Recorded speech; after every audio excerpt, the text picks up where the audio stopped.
Now we are discussing about fuse. Fuse is a overcurrent protection device. By knowingly or unknowingly, whenever we short any circuit in our home, there is a possibility that overcurrent will be flowing throughout all the components. At that time, that short circuit may damage every equipment you use at home. To protect that equipment from the overcurrent, we use this particular device called as fuse.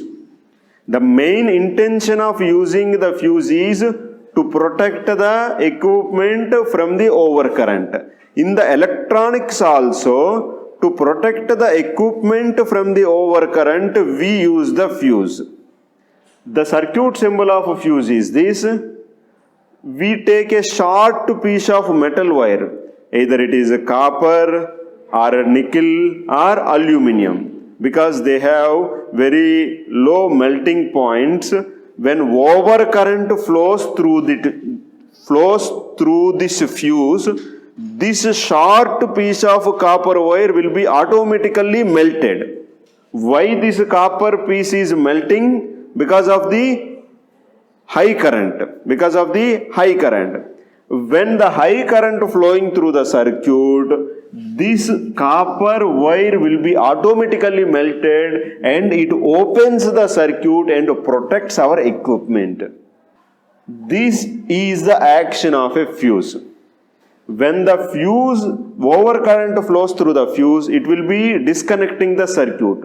In the presence of the normal current, the switch is simply acting like a wire. In the ordinary conditions, there is no role of the switch.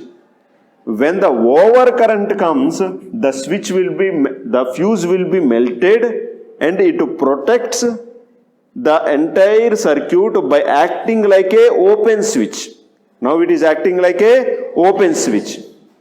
The fuse always it should be connected in the series to the electronic equipment, because when it is connected in the series only, it can protect the entire equipment. If we connect the fuse like this, now it is connected in parallel. Instead of going through this fuse, the current may choose this path and this device may be damaged. So fuse has to be always connected in series. If we want to protect 100 equipments or 100 components in the circuit, then we have to connect the fuse in series with the circuit to protect all those components and entire equipment at our homes. When the fuse is blown, we think that it is a momentary disadvantage to us. If the fuse is not blown, then the entire circuit equipment will be damaged. Okay, we will discuss what are the different types of fuses are available.